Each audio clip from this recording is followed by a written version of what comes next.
What is going on? Legendary Bacon here, bringing you another gameplay video. This game is Bad North. This is a strategy game made by the indie studio Plausible Concept. This strategy game puts the player in the shoes of a group of people that are defending their islands from raiders, and depending on the composition of the armies and how you place them and how you play them, that's going to depend if you're successful. Essentially, you move from island to island, defending each island, and each one is a unique challenge within itself. So you can see this is our island here. Each of these buildings give us money, and so we want to protect all the buildings. So I like to stop the enemy as soon as they land ashore.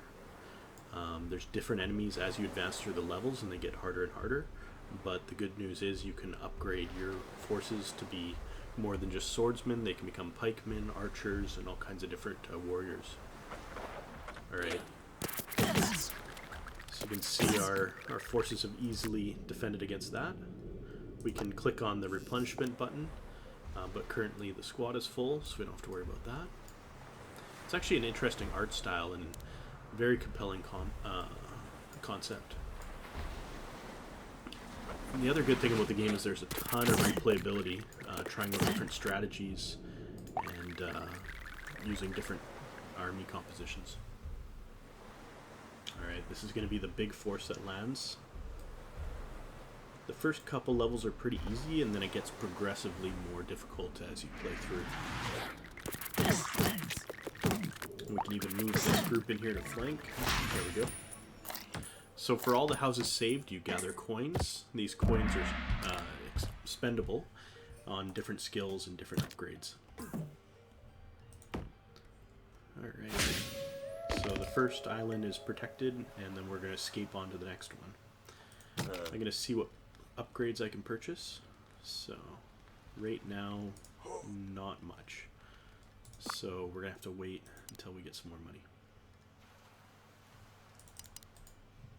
Okay, we're going to wait for the next turn, and then I can place my generals. Alright. So, I think I'm going to have one of my generals. There we go. One will be here. Actually, maybe up here. Then I think the other one will be down here with this building. Something kind of like that. They can kind of each guard a building. These guys are coming ashore here, so I'm going to reposition. Yeah, looks like they're going to come here.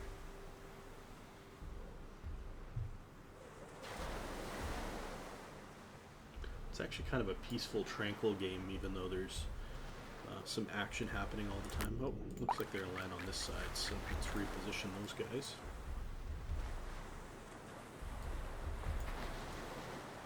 It's kind of interesting that the enemies come out of the fog, so you gotta kind of be prepared.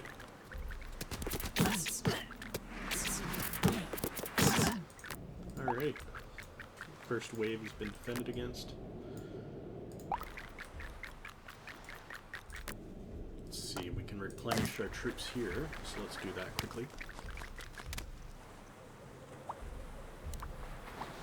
Once this goes all the way around, it will replenish our full force. A little bit of time.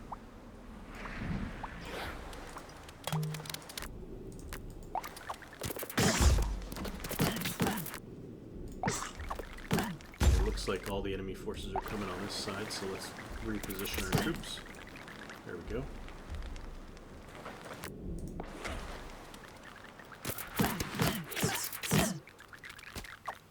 Nope. Want to get that last raider there. There we go. So now we'll have enough coins to upgrade a couple troops, and I'll show you some of the options. Alright.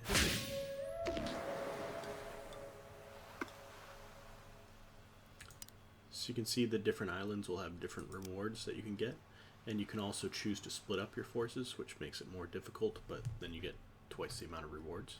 Okay. So I can either choose to upgrade one of my forces to become either archers swordsmen or pikes.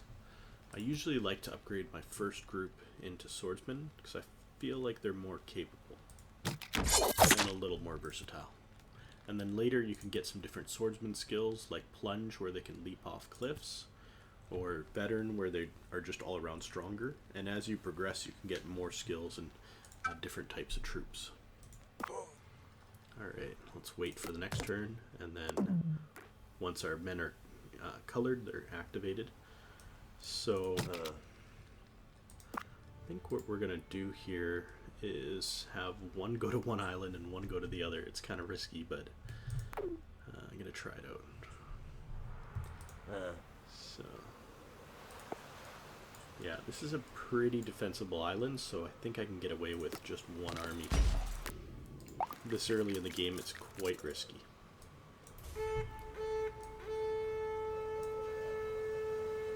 And then the money that I get from defending this island, I can upgrade the other group and send them to the other island. Okay.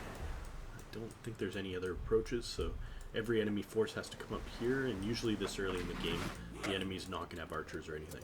So it should be pretty easy.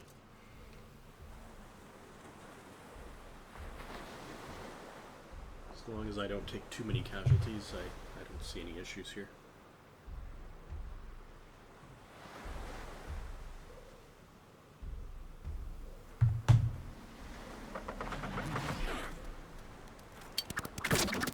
There we go. So sometimes strategic positioning makes things a lot easier. You could also choose to flee from the island and just abandon it, saving your troops, but losing the villages and potential rewards. Okay. So I think after this wave I'm going to try to heal this group up, if I have enough time. Looks like I might not, though, so I might just have to, yeah, I don't think I'm going to have time to heal.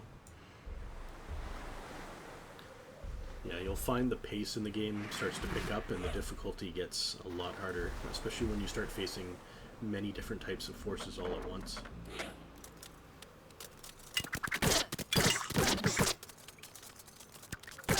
There we go. Alright.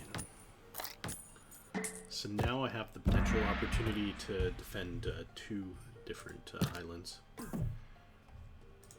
So let's see here.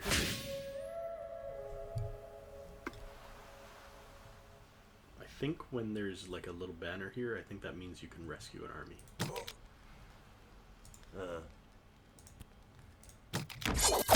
There we go. Now we got another swordsman group. Okay, yeah, so there's a local commander here, so now that's another force I can potentially add to my army. Okay. So I'm going to have one group stay down here on this side, and one group stay here. Actually, I'm going to swap them because I think I'm going to see more conflict on this side, maybe. Okay, so these guys are heavy infantry. They're going to be a little bit tougher than the guys I've been seeing before. So it's a good thing I have two armies. Actually, it might be good to send my swordsman there, just to reduce my casualties. Okay, and then there's another army rolling up to the backside here, so I'm going to try to stop them. There we go. Oh. Okay, here we go. Kind of pincer between him.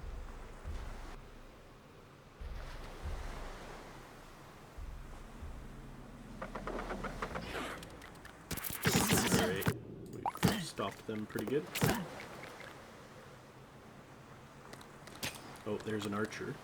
So now we're starting to see some different compositions of forces here. One archer is usually not a big threat, but when you start seeing a lot of them, they can be a bit of a pain.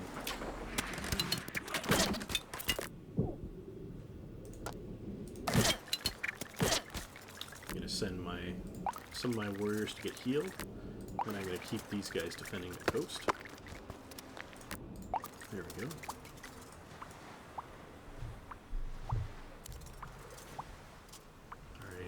coming up on the final wave. Usually in the final wave there's tends to be more enemies, and they seem to come all at the same time, so let's get ready for that. Okay, so I'm going to have this guy defend this side, and don't see any other forces coming, so I'm going to send these guys to help them out. There we go. You can see when you select your forces, the time slows down, so you can be a little bit more strategic. There we go. Alright. Another successful island.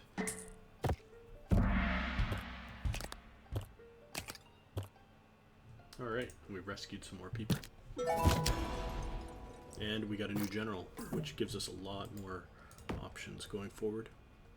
And it's kind of a race against time, so you basically have the enemy chasing behind you, taking the islands behind you, and you want to always stay ahead. So sometimes leveraging your generals to kind of jump ahead a couple islands in one turn is a very smart tactic. Especially early on, you can gain some good momentum that way. So rather than going back to do this island that I haven't done, I'm just going to continue to advance and go forward. There we go. So I could use all three of my forces, but I'm kind of tempted to just use one. Might be a little risky. Actually, no, I'm going to play it safe because I think I got a little bit of lead on the enemy. I don't want to take too many risks at this stage.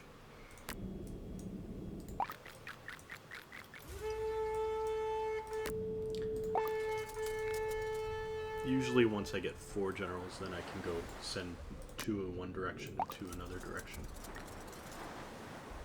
Okay, so that blocks the back path, and there's really only 2 entrances, so I probably could have got away with 1 army on this map, but sometimes it's not worth the risk.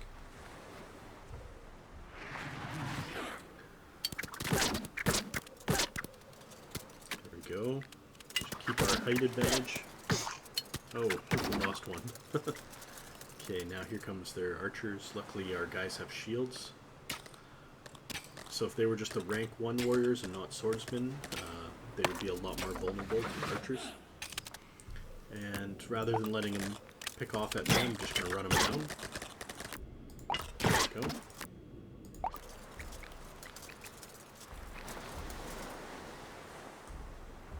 Archers can actually be a big threat, especially once you get a lot of them, and if they get flanking positions on you, then it's hard for your guys to block them with shields. Okay, and we're almost on to the final wave already. There we go. I'm gonna have these guys quickly heal up. Alright. We're gonna rotate these guys to this side to deal with those archers. And then these guys are going to deal with these archers here.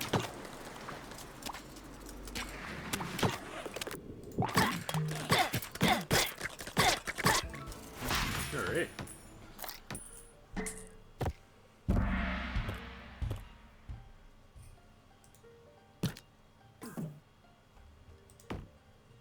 So you can kind of see the flow of the game. It's a game that you want to stay ahead of the raiders that are chasing behind you.